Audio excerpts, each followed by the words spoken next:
Selamat malam semuanya, para sahabat FB Live dimanapun Anda berada. Anda tentunya sedang asik ya nonton FB Live kami ya. Salam sejahtera dan sehat selalu untuk Anda bersama dengan keluarga. Di tengah pandemik ini, kita mencari waktu ya, meluangkan waktu untuk hal-hal yang sangat bermanfaat tentunya. Dan kali ini topik kita adalah Raising Autism Child, membesarkan seorang anak autis. Dan malam ini saya nggak sendirian, ya. Saya happy sekali karena ditemani oleh sahabat lama saya, seorang yang sangat luar biasa, Ibu Dr. Anggraini Dwi Sensusiati, spesialis radiologi konsultan senior. Dan juga bersama dengan anak beliau yang namanya Aris Gautama, sarjana komputer. Halo, apa kabar Bu Anggrek dan Aris? Halo, Ibu Iin, Sila. Iya, saya lupa memperkenalkan anak saya sendiri ya. Di sini saya nggak sendirian tampilnya, tapi kami berdua bersama dengan Stephanie Ruth Anshila. Ya, halo semuanya, selamat malam. Oke, sahabat FB Live, kami mau ngobrol nih ya tentang bagaimana membesarkan seorang anak autis ya. Aris ngomong-ngomong sudah usia 25 tahun ya Aris ya? Betul, 25 tahun. Aduh Aris, nggak terasa ya. Oke, Ibu Anggrek, saya membawa Ibu Anggrek mengenang sedikit ya. Waktu itu Ibu datang di acara launching buku saya yang berjudul Keajaiban Itu Bernama Ruth di Gramedia Surabaya. Ya. Oke, nah pada saat itu Ibu ada berpesan sesuatu ya kepada ibu-ibu para penyandang autisme. Oke, kita boleh saksikan sebentar ya Bu ya videonya ini ya. Oke, sambil mengingat kembali masa-masa itu ya. Oke, itu sekitar tahun 2018 kalau nggak salah ya.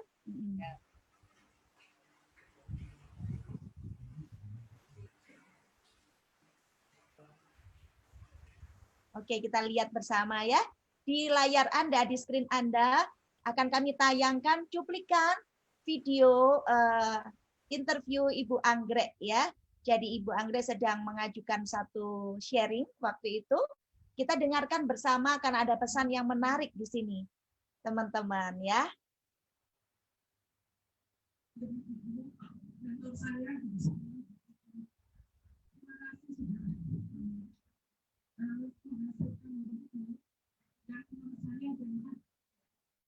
Mimpi saya juga karena kami juga sama dengan ibu memiliki anak istimewa yang luar biasa.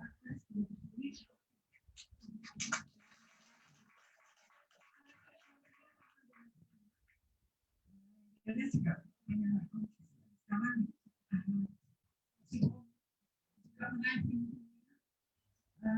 juga sudah sarjana luar biasa. Dia berbeda swasta dan hari ini saya ikut berbangga dan foundation semua anaknya dan saya sangat bangga bisa mencapai prestasi yang luar biasa yang amazing, very amazing. Orang biasa saja belum bisa melakukannya, apalagi ini dengan yang luar biasa juga. Dan saya juga berharap bahwa ini merupakan suatu yang hadiah yang terbaik buat orang tua yang memiliki anak-anak yang seperti ini. Jadi jangan pernah merendahkan anak-anak seperti ini, karena saya tahu begitu kita berada di lingkungan yang positif, hasilnya sangat luar biasa. Oke ya, applause ya, luar biasa untuk Ibu Anggrek dan Aris ya. Teman-teman semuanya jangan lupa untuk like, share, dan komen ya. Anda boleh komen, boleh tanya, boleh sharing, apapun di situ. Ada kan di chatnya di FB ya, nanti akan dibaca oleh Cila ya. Oke, nah Anda bisa watch party juga ya, nonton bersama gitu ya, karena ini adalah obrolan yang menarik. Ibu-ibu di luar sana ya, ibu dan bapak semuanya yang secara khusus memiliki anak berkebutuhan khusus atau autis ya, Mungkin saat ini anak Anda masih kecil ya, masih balita, atau ada yang sudah memasuki masa SD gitu ya. Mungkin Anda bertanya-tanya sama seperti saya dan Bu Anggrek dulu ya. Kami seringkali menerawang jauh ya, memikirkan masa depan anak kami gitu ya. Akan jadi apa anak-anak kami nantinya? Akankah mereka bisa menyesuaikan diri dengan dunia pada umumnya dan masuk ke mainstreamnya orang-orang normal? Kami sangat merindukan hal itu. Apakah mereka punya masa depan yang baik dan bagaimana kehidupan mereka nantinya? Dan untuk itulah kami menyajikan satu tayangan FB ini untuk memberikan satu inspirasi bagi Anda semuanya yang mungkin anaknya masih kecil-kecil. Ya, kami ingin menyampaikan bahwa semuanya itu ada waktunya, segalanya indah pada waktunya. Kami menjalaninya dan akhirnya kami mampu melewatinya. Nah, ngomong-ngomong ya Bu Anggrek ya, kalau mengingat Aris ya sekarang sudah 25 tahun sudah sarjana ya. Nah, tentunya Aris di masa kecil ya pernah membuat kaget orang tuanya dalam hal ini Bu Anggrek dan Pak Eri ya. Nah, saya ingin Bu Anggrek menceritakan sedikit bagaimana mulanya ketahuan Aris itu menderita atau menyandang autisme ini, Bu. Silakan. Ya, pada saat itu tahun 95, Aris lahir bulan April. Saat itu pengetahuan tentang autisme itu belum sebagus sekarang, belum semaju sekarang. Meskipun saya dan bapaknya Aris, Dr. Eri, sama-sama dokter, tapi kami memahami pada saat itu autisme itu bukan seperti yang anak-anak autism. Jadi kalau dulu di sekolah, pada saat kami sekolah, orang autism itu adalah orang dengan kelainan mental, kemudian dia diem. Nah, diemnya itu sebagai autism. Nah, ternyata bentar Bu, ini ada Bu Pak Eri di Zoom ya. Ada Pak Eri di ada suara masuk, ada background suara masuk ya. Mungkin bisa di mute ya. Oke, maaf Bu Anggrek ya. Silahkan diteruskan. Ya, bagus Bu, sudah. Pada saat itu waktu hamil saya berada di lingkungan radiasi yang tinggi karena saya waktu itu ambil spesialis radiologi, di mana pada stase waktu masuk di tempat interventional radiologi, di mana di situ radiasi paling tinggi. Saya belum merasa. Setelah saya kalau hamil itu ada rasa yang aneh pokoknya di tubuh saya. Saya bilang sama suami saya, kayaknya saya ini hamil ini. Saya tes ternyata betul saya positif. Dan kemudian menyadari hal itu kami lapor pada ketua program bahwa saya hamil. Kemudian yaitu saya harus minggir dari tempat itu dan bekerja agak menjauh. Tapi tetap dalam lingkungan radiasi yang tinggi sampai saya selesai sekolah. Nah, ya, saya punya waktu yang cukup untuk mengamati perkembangan anak saya. Ketika saya sudah lulus, sudah selesai sekolah, baru, nah tuh lihat anak kok nggak sama dengan kakak-kakaknya gitu. Ada yang aneh gitu ya Bu ya? Ya, mungkin ada gambarnya waktu Aris di situ waktu masih bayi. Oh, oke. Cakep, bagus, rasanya enggak ada yang kurang gitu. Tapi begitu saya selesai, kok aneh ya kalau dijak ngomong kok nggak mau lihat mata, nggak mau tatapan mata, kemudian kalau mendengarkan suara-suara sesuatu yang dia excited di televisi, tangannya itu mengepak-ngepakkan begitu. Nah, ini kan Aris ini waktu lahir lucu banget, enggak ada yang aneh gitu. Tapi begitu saya perhatikan ini pasti ada sesuatu. Nah, naluri seorang ibu pasti terasa ya Bu ya. Nah setelah itu baru kami Bu mulai mencari di literatur, mencari referensi. Nah ternyata kami mendapatkan alamat Yayasan Autisme Jakarta waktu itu, kemudian kami hubungi, saya telepon, saya mencari apakah di Surabaya itu apakah di Surabaya ada Yayasan Autisma, ternyata belum ada waktu itu. Dan kami diberikan sebuah nama ya dokter, dan ternyata nomor teleponnya itu nomor telepon di tempat kerja saya pada saat itu. Nah, baru saya datang ke sana dengan membawa Aris, kemudian Aris dievaluasi. Kemudian bukan hanya Aris, kami keluarga, lingkungan juga semua dinilai. Nah, sampai pada satu keputusan saya didudukkan, saya diberitahu bahwa Dokter Anggrek harus menerima bahwa putranya autis. Nah, karena informasi yang saya dapatkan dari majalah, dari beberapa sumber mengatakan bahwa anak-anak autis kedepannya itu nggak punya masa depan. Ngemis saja nggak bisa. Itu yang membuat kami kaget ya. Iya, pada saat menerima diagnosis itu udah rasanya dunia runtuh buat saya. Tapi saya tidak menunjukkan. Saya sendirian ketika bersama Tuhan pada saat malam hari saya berjanji, Tuhan saya menangis 3 bulan saja. Setelah itu tidak ada tangisan, saya harus berusaha bagaimana anak ini bisa baik. Mencari solusi. Itu, ya, apapun itu akan saya tempuh. Nah, itu sudah mulai Bu perjalanan journey bersama Aris ini kita mulai. Nah, itu mungkin boleh gambarnya lagi Pak Ludwig ditunjukkan. Nah, ya. Di situ Aris mulai usia ya ini ada kejadian yang menarik juga gitu. Gambarnya ditunjukkan. Gambar yang tadi yang sampai TK Pak Lut.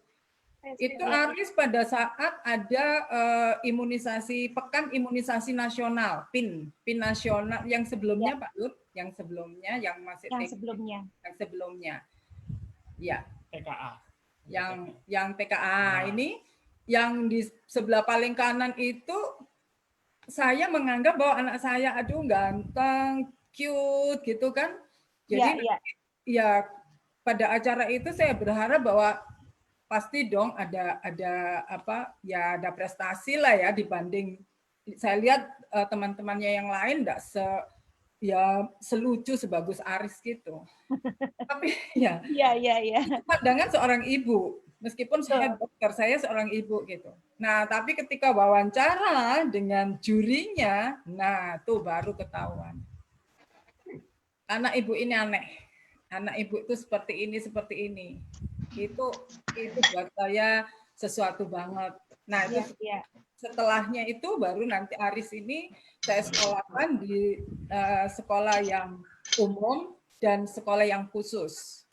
Sekolah umum di playgroup, ya. Di playgroup itu dia sudah menunjukkan keistimewaannya Ibu Iin karena 20 anak temannya itu dia bisa bagi buku satu persatu tanpa keliru. Wow, keren ya Bu. Ya, saya lihat bahwa ya memang anak saya ada kurangnya banyak. Kurangnya sangat banyak karena dia tidak bisa berkomunikasi dengan orang. Iya. Tapi dengan itu tuh membuat saya yakin bahwa dia ini istimewa. Ada sesuatu yang lebih. Dia punya keistimewaan yang luar biasa. Oleh karena itu kami menjaganya dengan sangat hati-hati, sangat baik karena ini anugerah yang terindah dari Allah untuk saya, untuk kami orang tua dan untuk keluarga. Oleh karena itu kami juga selain sekolah umum, sekolah khusus, dia ada sekolah musik, occupational therapy, fisioterapi, semuanya kami lakukan. Dijalani semua ya Bu ya? Kami jalani semuanya. Ya tentu kami waktu itu masih dalam kondisi yang berjuang betul-betul yang luar biasa karena untuk obat-obatan sendiri kan juga cukup mahal. Kemudian fasilitas itu di Surabaya, kami waktu itu tinggal di Gresik, sehingga tiap hari harus pulang pergi dengan membawa anak yang luar biasa ini. Betul. Banyak sekali yang terjadi dan semakin menunjukkan kepada saya sebagai ibunya bahwa dia ini punya sesuatu. Punya sesuatu, karena tapi waktu itu Aris itu hiper gitu ya Bu ya? Iya. Ada hiperaktifnya? Iya, hiperaktif. Oke, ya. Nggak bisa diam. Luar biasa tapi nggak bisa ngomong, nggak bisa ini. Jadi banyak hal-hal yang membuat kami ini harus ekstra hati-hati. karena begitu lepas sedikit nggak hilang. Hilang itu membuat kami benar-benar yang panik luar biasa seperti itu. Ya. Gitu, luar biasa Bu ya. Kurang lebih sama Bu ya dengan yang dialami Sheila ya waktu kecil ya. Iya, Sheila berapa tahun Sheila? Sheila sekarang ini 23 tahun. 23 tahun ya. 23 tahun yang lalu pada saat Sheila lahir itu saya dalam kondisi karir lagi bagus-bagusnya Bu di bank gitu ya.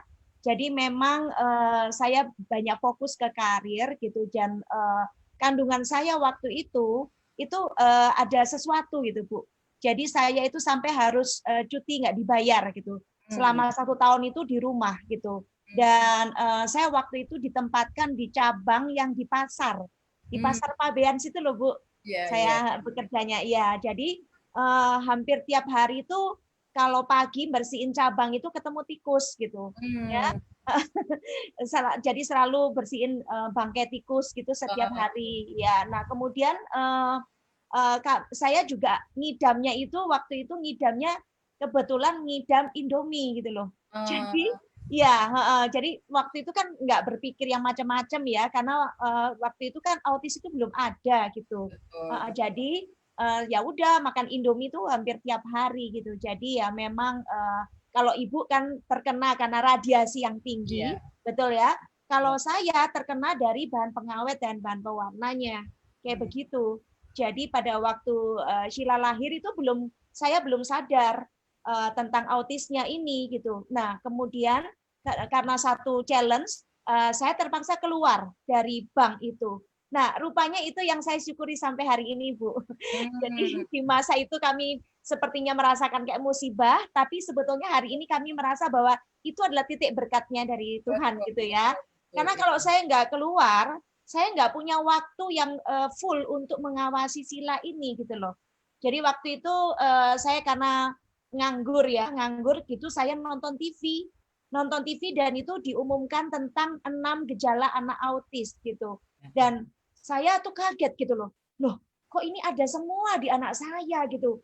Nah, memang saya udah naluri seorang ibu tuh sudah berkata, ini anakmu aneh karena dia lihatnya itu ke arah tertentu terus. Ini bisa dilihat di fotonya, ada di screen-nya juga ya. Bagaimana Sheila waktu kecil gitu. Jadi dia tuh seringkali lihat ke atas gitu. Lihat ke atas ya. Kalau di foto pun dia lihat ke atas gitu. Nah, di kudang itu juga nggak mau memandang ke lawan bicaranya. Kalau dipanggil juga nggak jawab, kayak gitu ya. Terus dia diam aja. Kalau nangis itu kayak kondisi marah gitu ya, dia menyentak-nyentakkan badannya, kepalanya sampai dibentur-benturin di dinding, kayak gitu. Nanti kalau dengar lonceng, bunyi lonceng itu kan sebetulnya pelan ya bunyi lonceng. Tapi mungkin di Sheila ini keras sekali gitu dengarnya. Sehingga dia tuh jerit-jerit gitu, Bu. Jerit-jerit histeris gitu. Nah, kita kan juga bingung ya gitu loh.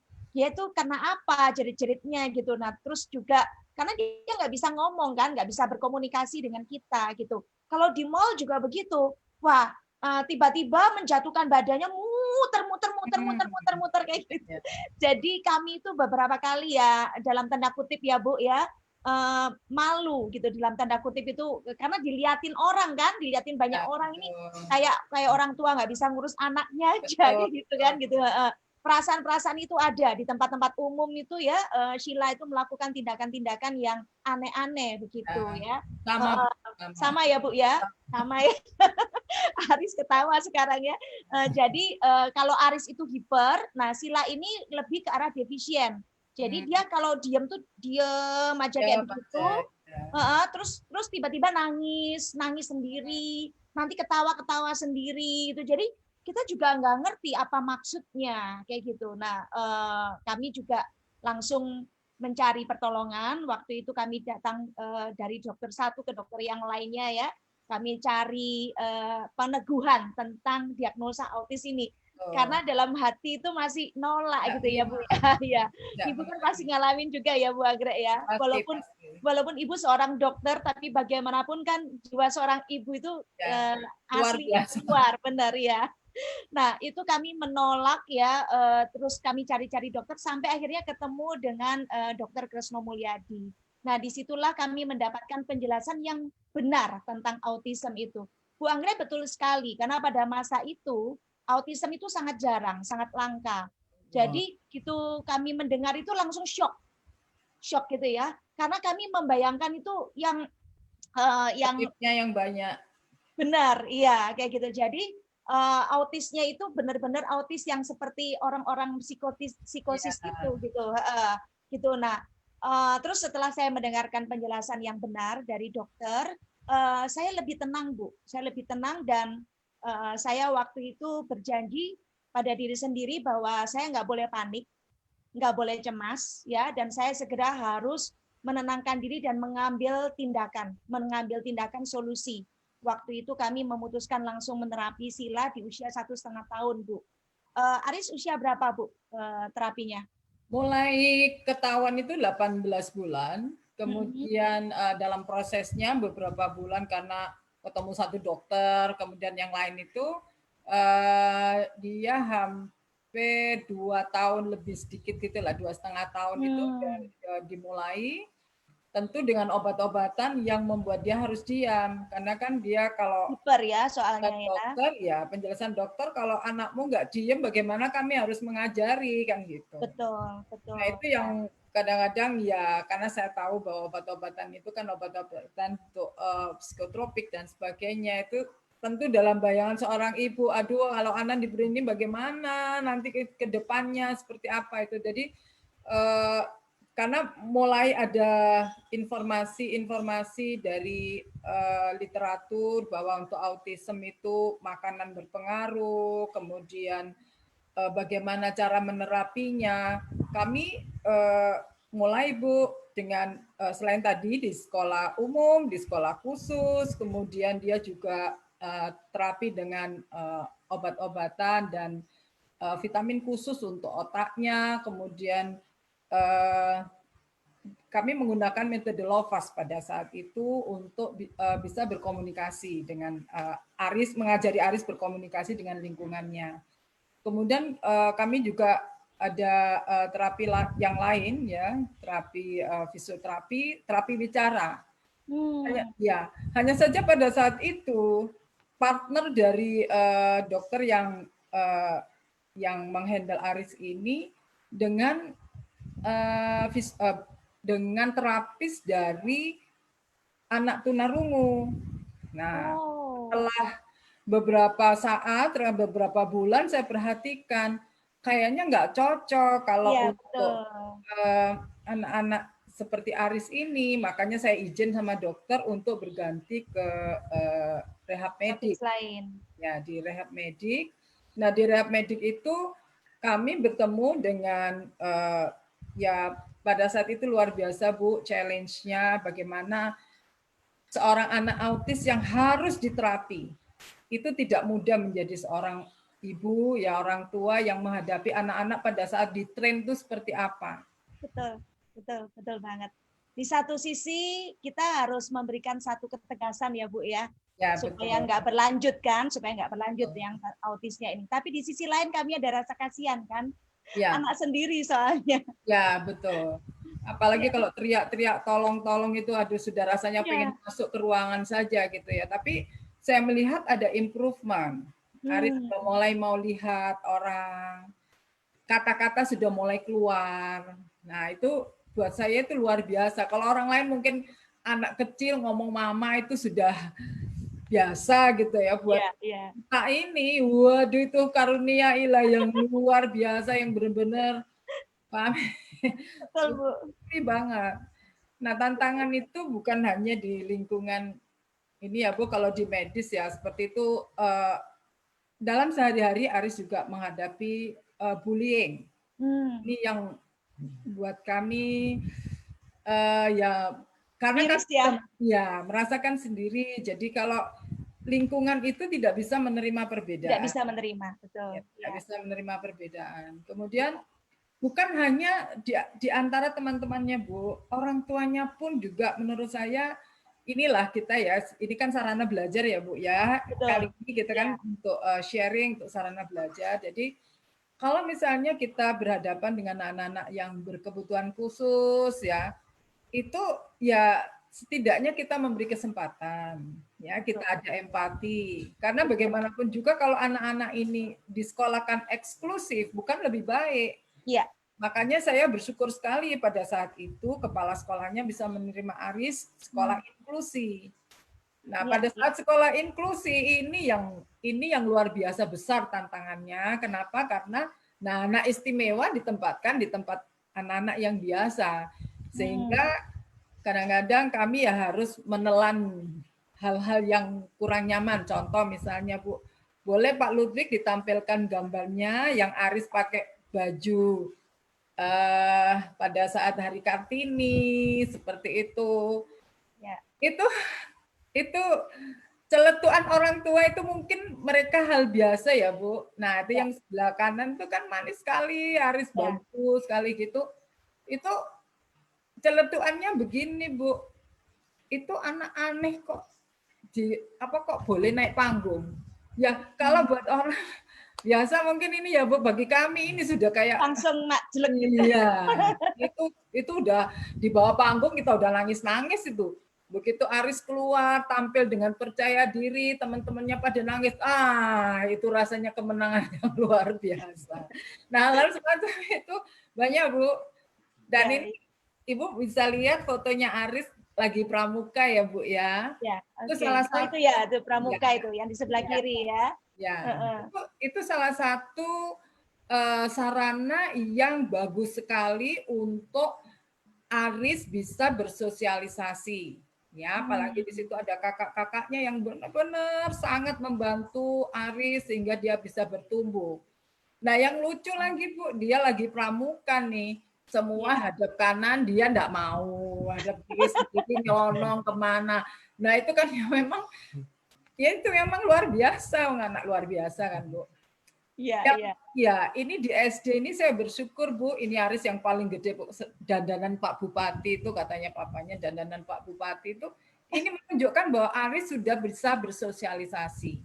Meskipun dengan hambatan apapun itu dia sudah bisa bersosialisasi. Itu di SD ya, Bu ya? SD ya. Jadi kami punya komitmen ya, saya dan papanya Aris dan keluarga punya komitmen.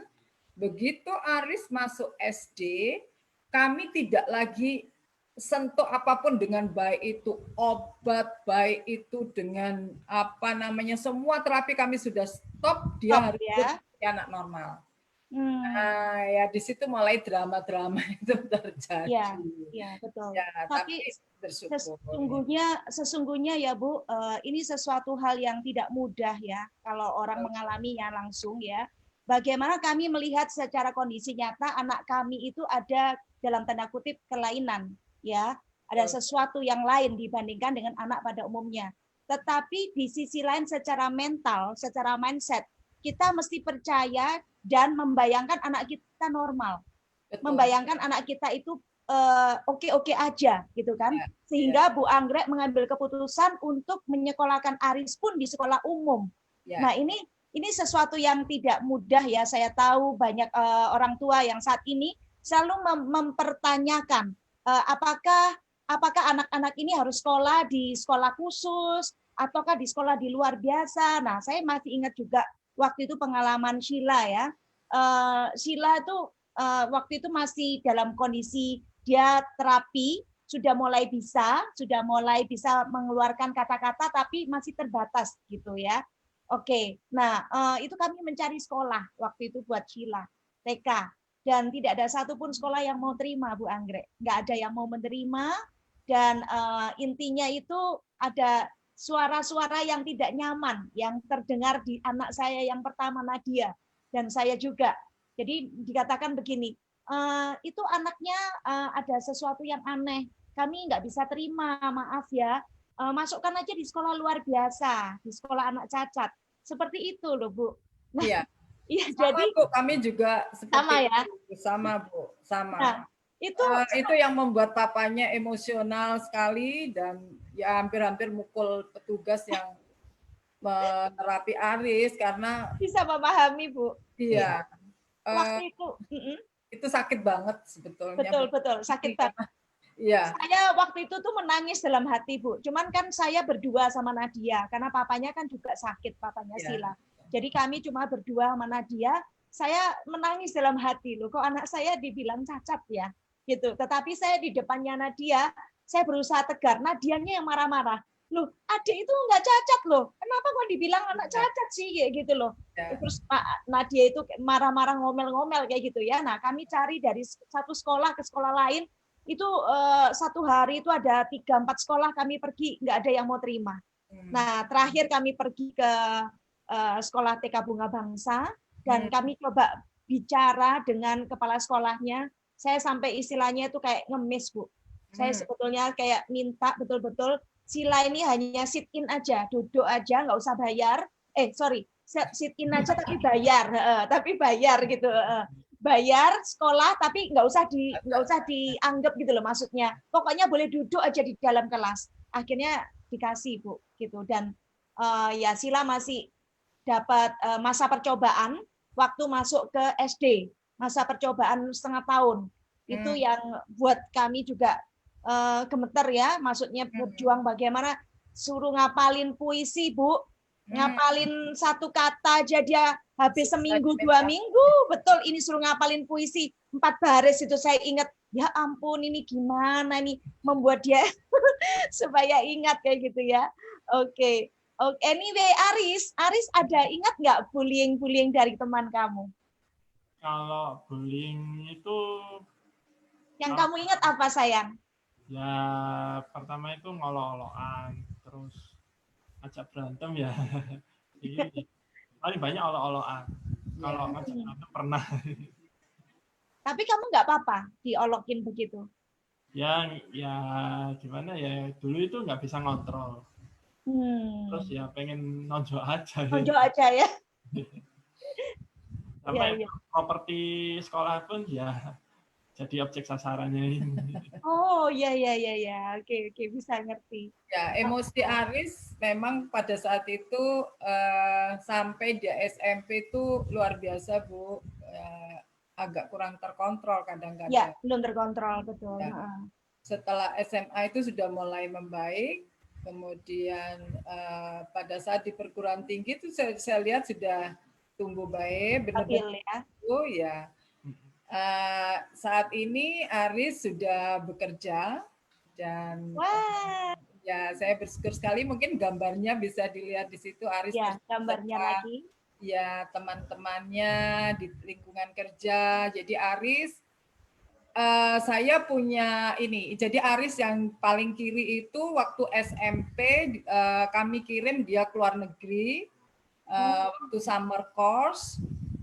Yang tengah itu dia waktu lulus SMP, yang kanan itu dia lulus SMA. Nah, yang di gambar tengah kiri itu komitmen dari kami berdua. Kalau Aris bisa di luar negeri sendirian di rumah ya bapak angkat asuhnya itu, maka bagi kami selesai lulus Aris. Nah, berapa lama waktu itu, Bu, di luar negerinya, Bu? Dia di Australia, di Victoria selama summer, Bu, summer course. Belajar summer course. Buat saya itu ujian. Kalau dia sudah bisa itu artinya saya tidak akan mikir lagi. Nah, begitu dia selesai, dia mendaftarkan masuk ke perguruan tinggi by himself. Dengan dirinya sendiri, tidak mengarahkan apapun, silakan pilih. Kelas 3 bulan Februari dia sudah mendaftar di sekolahnya, di sekolah komputer itu, dan dia mendapatkan ya semacam insentif karena mendaftar dulu dan nilainya bagus. Nah, sehingga dia punya kemudahan-kemudahan. Alhamdulillah sekolahnya tidak lama, cukuplah ya, tidak terlalu cepat juga tidak terlalu lama selesai. Nah, kemudian sekarang dia berkarya bersama teman-temannya di bidang informasi teknologi. Iya, ada foto wisudanya, Bu. Foto wisudanya ini, Bu. Nah, ini keren ya. Aris di wisuda sarjana ya akhirnya ya. Luar biasa Aris ya. Oke. Nah, sekarang kita beralih ke Sheila nih ya. Ya, Sila. Bullying apa Sila yang luar diingat biasa. apa? Ini luar biasa banget. Ya. Terima Sila. kasih Kak, terima kasih Dokter. Iya, luar biasa. Harus cerita karena Sila ini mewakili dari teman-temanmu yang istimewa ini karena bisa menunjukkan bahwa dengan keistimewaanmu ini ternyata kau bisa berprestasi yang luar biasa. Bagi kami, kamu inspirator. Inspirasimu ini, aduh luar biasa. Silakan Sila cerita-cerita. Kami dengan senang sekali mendengarkannya. Terima kasih Dokter Anggrek. Pastinya semua anak autis semuanya istimewa dan semuanya juga berprestasi dengan caranya masing-masing. Jadi saya juga salut dan sangat merasa beruntung sekali bisa kenal dengan Dokter Anggrek dan Kak Aris juga yang sekarang juga sudah lulus sarjana dan juga sudah bekerja. Kalau menjawab tentang pertanyaan bullying ya, mungkin karena aku tuh lebih ke arah autis yang defensif ya. Karena autis yang defensif jadi Defisien. defisien, maaf. Mungkin bukan karena yang pengen nonjok ya kayak Kak Aris, tapi mungkin lebih pendiam ya. Jadi kurang bersosialisasi. Kalau menyakiti diri sendiri tidak, cuma mungkin pengalaman paling ingat itu waktu SMP. Kelas 1 SMP itu saya sempat dipercaya oleh wali kelas saya untuk menjadi ketua OSIS dan harus melakukan kampanye. Nah, pada saat itu posisi saya belum punya teman, tapi saya ya sudah apapun itu saya jalani. Dan nyatanya pada saat itu mungkin saya juga belum lancar untuk bicara, jadi akhirnya nangis di podium itu nangis karena bingung mau bicara apa. Bukannya kampanye malah nangis ya. Bukannya kampanyenya cuma 20%, nangisnya 80%. Jadi akhirnya tuh sampai sama teman-teman itu selama 1 tahun, waktu itu saya masih kelas 1 SMP, itu dihindari. Bahkan kakak saya sendiri pada saat itu juga mungkin sama teman-temannya ya, jadi malu, kakak itu juga mungkin malu ya, tapi untungnya setelah kelas 8 itu langsung langsung diterima lagi dan menemukan teman-teman yang akhirnya menerima Cila apa adanya. Jadi kalau buat Cila sih bullyingnya mungkin nggak terlalu yang parah ya, tapi semua proses itu yang membuat Cila sampai di titik ini hingga menjadi orang yang jauh lebih kuat dan mandiri, juga mungkin berkat dari ajarannya Mama. Gitu sih. Ya. Bullyingnya yang ngerasain mamanya. Iya, mamanya mungkin yang lebih banyak. Ini ada foto, bisa ya ditampilkan foto waktu sekali di panggung. Coba foto yang pertama. Foto yang pertama itu foto pertama kali Sila ketahuan bakatnya. Jadi waktu itu ada satu lomba fashion show, itu kelas TK ya dia ya. Nah dia nggak mau turun dari panggung. Jadi lama sekali dia di panggung di tengah-tengah seperti itu. Nah anak-anak yang lainnya tuh sampai antri kan, nggak bisa naik-naik kan gara-gara Sila nggak mau turun. Jadi semuanya pada marah-marah itu gitu. Nah saat Sila akhirnya digendong sama gurunya untuk turun dari panggung gitu ya. Nah itu adalah tempat pertama yang membuat Sila jatuh cinta, yaitu panggung ya. Nah kemudian foto berikutnya itu bisa ditunjukkan. Nah ini Sila ya kondisinya bersama dengan opanya. Kemudian dia suka yang aneh-aneh gitu ya. Jadi dia suka mainan itu dengan kertas. Masih ingat ya? Masih ingat. Jadi kalau dia dikasih kado, dia nggak lihat isi kadonya apa, tapi dia ribut dengan bungkusnya. Betul ya? Dia ribut dengan bungkusnya, main-main dengan bungkusnya, dia nggak mau dibawa pergi gitu. Nah kemudian dia suka ngumpulin kantong kresek, karet-karet, ya seperti itu tuh dikumpulin semua satu persatu. Nah, untungnya akhirnya gurunya Sila, guru SD-nya Sila itu menemukan bakat aslinya Sila itu adalah di panggung. Jadi itu ada dia nari, kemudian dia menang fashion show ya. Cantik sekali Sila, mulai kecil macam cantik. Iya, mulai kecil gitu. Nah, terus kemudian ada foto berikutnya. Foto berikutnya itu Sila sudah mulai dewasa ya di sini. Ya, Sila ditemu sama pencari bakat ya waktu itu. Iya betul, dari Jakarta. Ya, pencari bakat itu terus ngasih kesempatan. Ya, ngasih kesempatan itu tahun 2015, kebetulan pas mau kuliah. Jadi akhirnya ditemukan mencari bakat di Jakarta. Dari situ ketahuan bahwa salah satu passionnya Cila itu juga di dunia modeling, termasuk di kontes kecantikan. Dan untungnya memang setelah itu bisa sampai akhirnya tahun awal 2019 bisa berangkat ke India, juga berkat dengan usahanya Papa sama Mama juga. Iya, jadi itu juga satu tes Bu Anggrek. Jadi kalau kalau Aris tadi kan ke mana tadi ke Australia, Summer course, ya summer course. Nah, kalau Sheila ini tesnya dia pada waktu berangkat sendirian ke India. Gitu, dan waktu itu cukup lama juga, seminggu ya kalau nggak salah ya. 3 minggu. 3 minggu ya. 3 minggu. 3 minggu kok seminggu. 3 minggu itu dia berangkat sendirian di India, di New Delhi, dan itu juga satu tes buat Sheila karena dia harus bahasa Inggris juga ya, harus menyesuaikan banyak hal. Nah itu kalau itu dia dan berarti ya udah saya lega lah, berarti dan juga kayak gitu untuk kehidupannya. Oke. Nah, sekarang ngomong-ngomong ya, Bu ya. Tadi Ibu bicara sedikit tentang nutrisi ya, tentang makanan. Karena anak autis itu saya nggak tahu apakah Aris ada mengalami sesuatu di pencernaannya. Karena kalau Sheila ini dari awal dia nggak terlalu bagus pencernaannya. Jadi dari kecil itu kalau dia minum susu atau makan, dia itu nggak bisa nelan, Bu. Nggak bisa nelan. Jadi dia harus makan itu sambil begini. Dipupet hidungnya, kemudian dimasukkan dari atas, iya seperti itu, kayak gitu. Nah, nah itu gimana kalau untuk makanannya ya? Iya. Kalau Aris itu mulai pulang dari rumah sakit itu sudah istimewa. Anak-anak bayi-bayi itu 30 cc, dia 90 cc.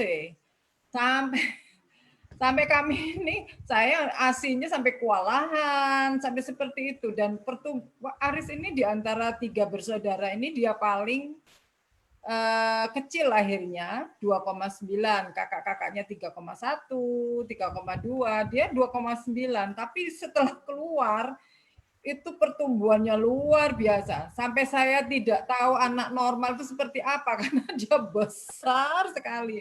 Sampai sekarang besar banget ini, tingginya ada 185 cm. Jadi saya lihat kalau dari sisi makanan dia tidak terlalu bermasalah. Masalahnya itu kebanyakan menurut saya, karena ukurannya itu bukan ukuran anak-anak ukuran normal ya. Dan memang anak-anak autis kan harus diet gluten semacam itu. Nah, memang kami mengurangi gluten, tapi tidak yang sampai absolut. Jadi kalau yang tertentu kami agak longgar gitu ya. Dan setelah Aris masuk SD itu bagi kami sudahlah enggak yang mutlak gitu, enggak ya dikurangi tapi enggak terlalu gitu. Jadi memang tidak terlalu bermasalah. Gitu. Ya, kurang lebih sama Bu Anggrek. Jadi untuk Sheila ini, karena mungkin ada beberapa orang tua autis ya yang mungkin menanyakan ya, bagaimana dengan pola dietnya? Saya pribadi itu sama dengan Bu Anggrek. Prinsipnya tidak absolut dietnya. Jadi kami memang mengganti susunya itu menjadi susu kedelai waktu itu ya. Jadi nggak minum susu sapi gitu.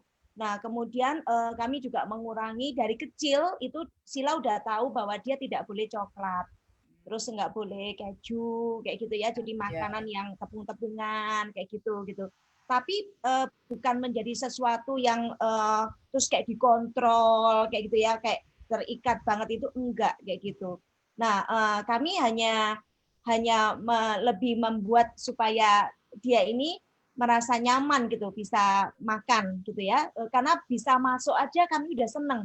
Jadi Sheila waktu dulu itu kebalikannya Aris. Kalau Aris over, kalau Sheila ini kurus banget gitu, sampai kurus sekali kayak gitu. Jadi tapi kemudian ini yang saya perlu ceritakan ya, karena itu ada satu perubahan yang luar biasa untuk Sheila ya. Itu mulai tahun 2012 ya kalau nggak salah ya. Itu mulai kami memberikan konsumsi Alfameta ini. Ya, ini kami mulai berikan ke Sheila karena waktu itu ada kan dokter yang menemukan Alfameta ini kan dari Thailand, namanya Dr. Somchai. Nah, pada waktu Dr. Somchai ini datang ke Indonesia, saya menemui secara khusus bersama dengan Dr. Ian itu saya bertanya dan mereka mengadakan satu penelitian untuk anak-anak autis di Amerika, 100 anak autis dikumpulin, ya diberikan terapi alfa-meta dan alfaspin. Yang alfaspin seperti ini. Nah, kayak gitu. Jadi kami memang waktu itu bertanya secara spesial bagaimana hasilnya yang tentang perbandingan anak-anak autis ini. Ternyata bagus sekali loh Bu, terjadinya itu di otaknya itu juga terjadi pertumbuhan sel-sel yang maksimal ya, karena ini makanan sel kan. Jadi sel-sel yang rusak itu diberi makan oleh alfa-meta.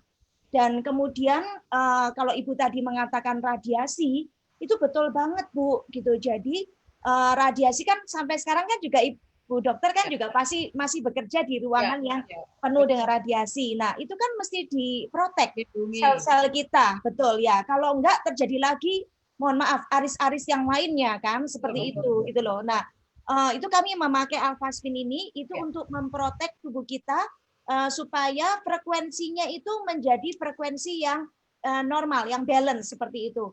Karena kalau kita kena yang namanya radiasi listrik, handphone, wifi, itu terjadi frekuensi yang rendah masuk ke dalam sel tubuh kita.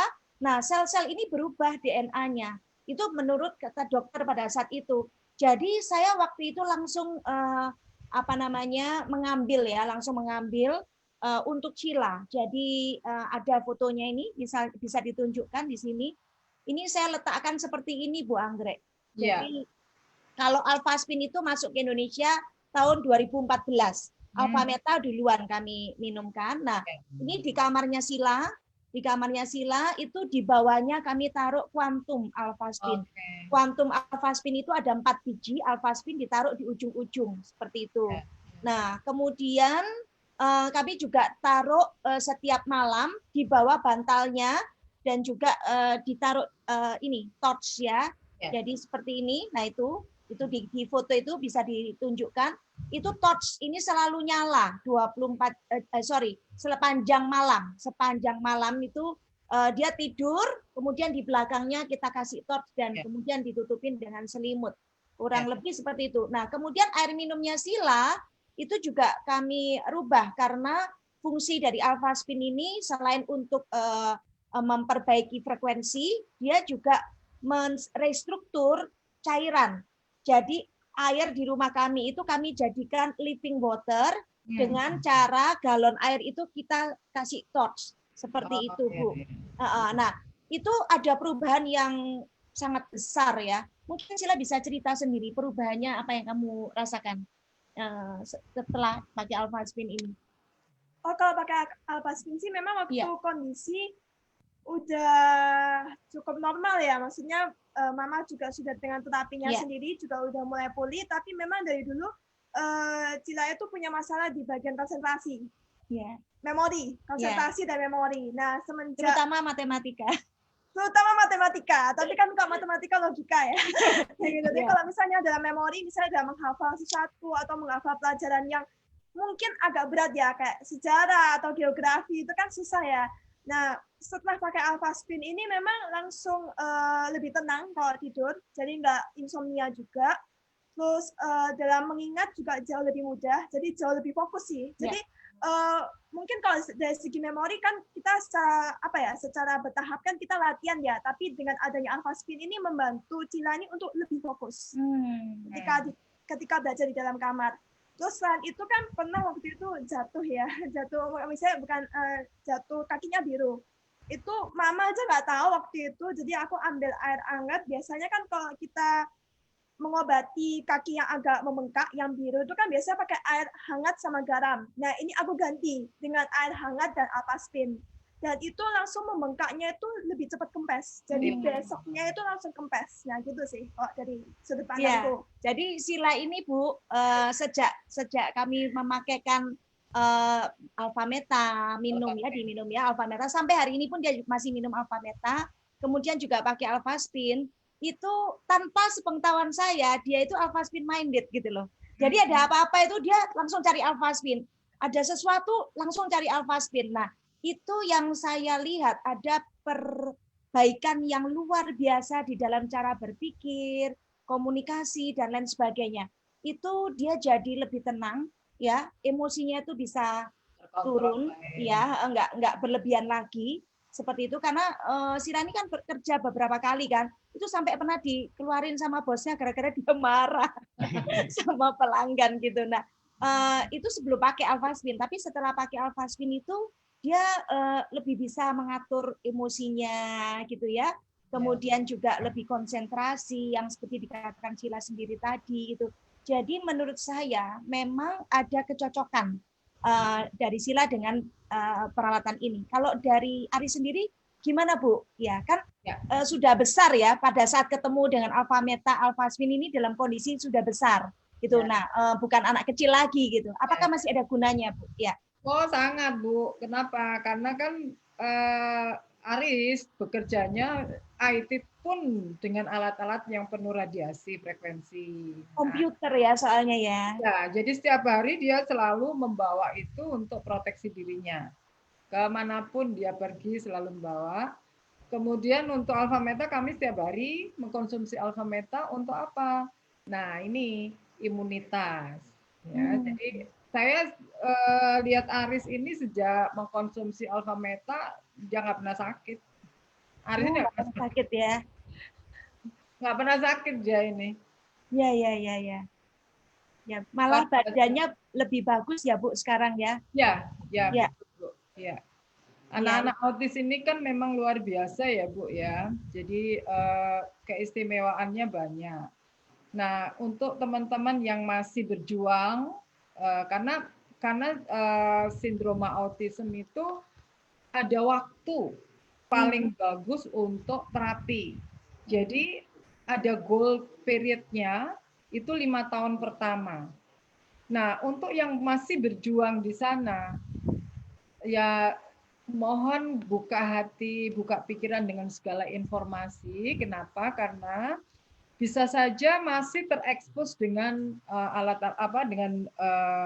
di lingkungan radiasi yang mempengaruhi anak-anak ini menjadi lebih autis. Nah, kemudian makanan-makanan yang bisa memperbaiki metabolismenya itu mempermudah dia untuk neurotransmitternya baik sehingga mudah untuk diajarin. Nah, kalau dia berubahnya atau perubahan itu di masa-masa yang dini sudah menjadi baik, nah dia masa untuk belajar ke depannya itu jauh lebih baik. Nah, itu yang harus di startnya itu harus sedini mungkin itu loh. Itu poinnya kalau untuk anak-anak autis. Dan mungkin ada hal-hal yang harus kita perhatikan Bu Iin untuk anak-anak memiliki anak yang istimewa ini. Itu nomor satu adalah acceptance. Jadi penerimaan terhadap anak ini itu yang nomor satu. Ya, jadi saya juga belajar dari Bu Iin. Terima kasih Bu. Bagaimana? Sama-sama, Dr. Anggrek. Ya, belajar tentang unconditional love. Itu buat saya luar biasa banget. Saya belajar, terima kasih Bu. Itu menerima anak ini dengan sepenuh hati. Ya, kami mulai kecil pun sudah membiasakan diri seperti anak yang biasa. Tidak ada apa-apa, tidak ada autis, oke lah itu diagnosis aja. Tapi kehidupan sehari-hari tetap saya perkenalkan. Kalau dia salah kita tegur, kita arahkan ke memang seharusnya seperti itu. Kenapa? Karena kehidupan yang sesungguhnya itu adalah itu. Nah, kalau kita terus proteksi anak ini, dia tidak akan berkembang. Oleh karena itu tadi Bu bisa lihat bahwa kami melepas dia ke luar negeri itu bukan sebetulnya kalau ditanya saya kok mentol hal yang gampang. Ya, sangat Bu. Kami sangat membayangkan bagaimana dia di sana nanti seperti apa. Tapi itu ujiannya gitu. Jadi acceptance kemudian membiarkan dia bertumbuh. Nah, lingkungan ini yang memang kita tidak bisa berharap banyak, Bu, bahwa orang lain tidak akan membuli. Tidak akan bisa berharap banyak. Tapi pertahanan diri dari Ari, Sheila ini yang terus kita pupuk agar dia bisa menghadapi kehidupan yang luar biasa sulitnya ini gitu. Oleh karena itu sekali lagi untuk para orang tua yang mungkin sekarang lagi bergabung di acara ini yang memiliki anak-anak istimewa, terimalah anak-anak ini dengan acceptance, dengan hati yang kalau dalam bahasa agama saya itu ridho ya, artinya yang dengan sepenuh hati. Nah, setelah itu mudah, Bu. Pasti Tuhan kasih jalan, pasti. Itu pasti sudah janjinya Tuhan bahwa kita akan diberikan jalan. Nah, kalau kita tolak itu repot, Bu. Betul. Nanti kita repot. Dan saya bersyukurnya di keluarga kami ini mulai kakak-kakaknya itu juga tidak mudah loh, Bu. Karena kan harus memperhatikan juga kakaknya. Tapi yang sebetulnya, Bu, ya kalau boleh jujur saya, yang banyak mengajarin Aris itu adalah kakak-kakaknya. Kayak itu kalau ngajari sesama anak itu mungkin lebih mudah dimengerti. Saya ingat betul karena waktu itu saya mengajarin konsep warna saja. Aduh, berbulan-bulan, 2 bulan dia nggak ngerti-ngerti gitu. Sama. Ya, ternyata sama kakaknya, sama gurunya sehari udah bisa. Itu saya mengaku. Orang tua tidak boleh sombong. Iya, betul. Ibu sendiri merasa dia paling tahu, tapi jangan sombong. Kalau memang ada ahlinya, serahkan pada ahlinya. Ya. Nah, itu pelajaran yang sangat penting, Bu, buat kita yang memiliki anak-anak yang istimewa ini. Dan ini kan sesuatu yang hadiah yang luar biasa ya, Bu ya. Hadiah Sila untuk Ibu Iin telah membuktikan bahwa Ibu Iin adalah orang tua yang sangat istimewa. Karena sekarang terbukti Sila istimewa, Aris istimewa. Aris istimewa, iya. Oke. Aris. Nah, sekarang Tante mau nanya nih sama Aris ya. Aris kan sudah memasuki dunia kerja ya. Ya. Betul-betul di UNER ya Aris ya kerjanya ya. Iya, oke. Nah, itu kamu memasuki dunia yang betul-betul umum gitu ya. Orang umum ya kadang-kadang mungkin nggak tahu masa kecilnya Aris dulu itu ada autis, seperti apa gitu. Gimana Aris kamu menghadapi dunia yang normal ini? Kemudian bagaimana kamu menyesuaikan diri di sana? Apakah kamu diterima atau gimana? Boleh cerita sedikit, Aris? Kalau saya menghadapi dunia kerja ini ya saya ikuti alur-alur dari perusahaan, dari tata cara perusahaannya ini. Mengikuti tatanan kerja yang sesuai dengan SOP. Dan Teman-teman bagaimana? kalau dengan rekan-rekan ya belajar untuk berkomunikasi dengan yang baik, terus percaya diri, terus ya kalau ya tetap belajar. Jangan ya terbukalah sesama orang. Wah. Ya sesuai level staff, level manager, staff atau pimpinan ya, tapi ya tetap memperhatikan tata krama juga. Luar biasa Aris. Bos kamu tahu nggak kalau Aris dulunya anak autis? Nggak tahu? Belum. Tahu? Belum tahu. Nggak tahu? Oh, belum tahu. Berarti kamu sudah dianggap seperti anak normal pada umumnya ya? Kalau sampai kamu bisa diterima seperti itu. Tugasnya Aris boleh tahu nggak apa Aris? Di bidang apa Aris? IT support, helpdesk. Oke. Jadi, jadi kamu harus ketemu dengan orang-orang juga ya? Yang Menerima komplain. Menerima komplain. Ya. Hebat Aris. Menerima komplain itu sesuatu pekerjaan yang tidak gampang loh. Untuk orang normal saja tidak mudah. Benar. Mengedukasi orang, menjemput bola. Luar biasa.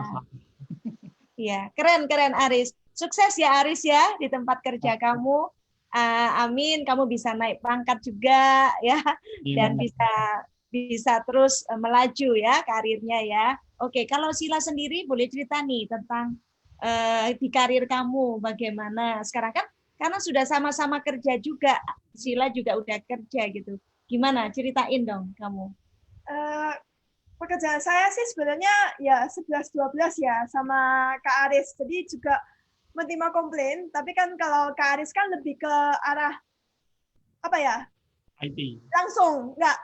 Kalau aku lewat sosial media, di mana otomatis tulisan di sosial media itu kadang menyakitkan. Nah, kadang pun juga membuat aku pun emosi gitu. Cuma untungnya sama rekan-rekan kantor yang juga sudah mengetahui kondisi Cila sebelumnya, bahwa dulu Cila tuh sempat menjadi penyandang autis, tapi mereka pun paham dengan kondisi Cila karena rekan-rekan kantor pun juga mempunyai latar belakang yang berbeda-beda, otomatis mereka juga saling backup ya, saling istilahnya membantu satu sama lain. Jadi kalau Cila ada kurangnya, Cila pun dibantu.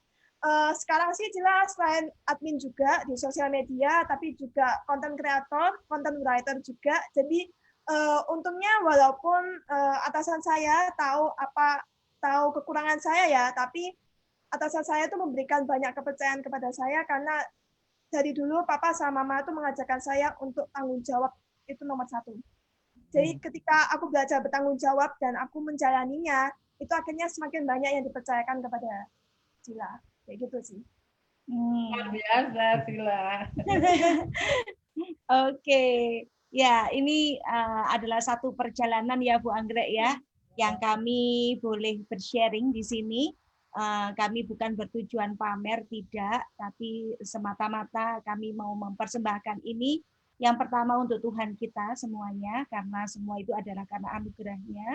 Dan yang selanjutnya adalah memang kami persembahkan ini untuk mereka yang masih mengalami satu proses membesarkan anak autis. Apalagi kalau anak-anaknya masih kecil gitu ya, pasti teman-teman semuanya di FB berpikir ya jauh ke depannya itu seperti apa anak-anak ini.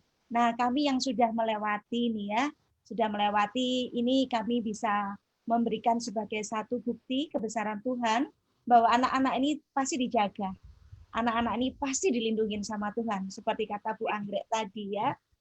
Jadi teman-teman nggak usah khawatir ya, jalani saja yang terbaik ya. Tetap berusaha mencari solusi yang terbaik untuk anak-anak kita. Tetapi yang paling penting tadi yang Bu Anggrek bilang adalah acceptance ya, menerima sepenuhnya mereka tanpa mempertanyakan lagi kenapa kok anak saya begini, kenapa anak saya begitu ya. Oke, ini nggak terasa sudah hampir 1 jam. Ada nggak pesan-pesan dari Aris dan Sila untuk teman-teman di sini, teman-teman FB? Mungkin Sila terlebih dahulu. Kalau pesan ya tadi ya? Iya, pesan. Saya sampaikan ya pastinya tantangan tuh selalu ada, bahkan untuk anak-anak yang berkebutuhan khusus maupun manusia awam pun, semuanya pun terlahir juga dengan tantangan. Tapi tantangan itu bukan berarti kita hadapi itu dengan kondisi atau situasi yang negatif ataupun dengan pikiran yang negatif. Karena tantangan itu diberikan sebagai suatu bentuk pembelajaran dan memastikan bahwa kita sebagai manusia pun, kita pun tahan uji, dan kita pun juga pasti menerima pelajaran, dan kita akan sukses dengan caranya kita masing-masing, dan kita akan menjadi sangat istimewa, tidak hanya di mata Tuhan, tapi juga di mata setiap orang. Gitu sih. Terima kasih Sila. Aris, Putri Indonesia. Ya, silakan Aris. Ada pesan Aris? Kalau saya itu walaupun tetap ada tantangan yang banyak sekali, tetaplah untuk menjadi diri kita sendiri, tetap berpikir positif, terus tetap jalani tantangan yang ada. Pasti ada jalan keluar yang lebih baik lagi. Wah, luar biasa Aris ya. Sederhana tetapi dalam maknanya. Oke, kalau Bu Anggrek sendiri ada lagi pesan yang mau disampaikan Bu untuk ibu-ibu para anak-anak ABK ini? Iya. Tuhan itu bukan tidak tahu memberikan anak-anak istimewa ini. Pasti diberikan kepada orang-orang tua yang istimewa. Oleh karena itu, ketika kita menerima anak-anak yang istimewa ini, kita patut berbangga dan bersyukur. Kenapa? Kesempatan tidak diberikan banyak orang. Nah, kalau kami ini sekarang berada di dalam posisi yang sekarang ini, menyaksikan anak-anak kami yang bertumbuh dan bisa mencapai pada titik ini, itu berarti apa? Rasa syukur yang sangat dalam. Rasa syukur betul bahwa kami bisa mengantarkan anak-anak ini menjadi dewasa. Saya rasa Bapak Ibu yang sekarang lagi ada tantangan dengan putra-putrinya pasti bisa. Ya, pasti bisa mengatasi semuanya. Yang penting adalah tadi pemahaman bahwa kalau anak istimewa ini kita rangkul semuanya. Ya, bapaknya, ibunya, kakaknya, adiknya, saudara-saudara itu bisa sepenuh hati memegang anak-anak ini agar bisa tumbuh dengan optimal, ya kalau bisa maksimal, ya, optimal. Supaya apa? Bisa ini menjalani sampai mereka ini dewasa. Nah, ketika dewasa, kita akan merasakan betapa syukurnya kita bisa melalui masa-masa yang luar biasa itu, dan itu kenangan yang sangat manis. Itu ujian sebagai orang tua yang terindah dari Tuhan, dan kami ini sangat-sangat berbangga, sangat bangga sekali. Saya lihat Sila seperti bisa, ya semacam speech-nya seperti itu. Buat saya itu anak normal aja belum tentu bisa seperti itu gitu. Artinya apa? Tolong dilihat, ya, kalau lihat negatifnya dari anak-anak ini, aduh menyengsarakan ini, oh pastilah.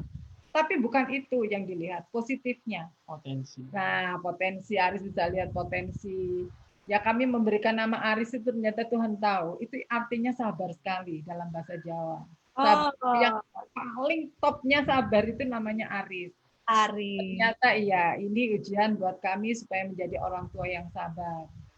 Ya, jadi Bapak Ibu semuanya tetap bersabar, tetap berusaha, yakin anak-anak ini punya potensi yang besar, dan kita bisa mengantarkan anak-anak ini menjadi anak-anak yang orang dewasa yang bertanggung jawab.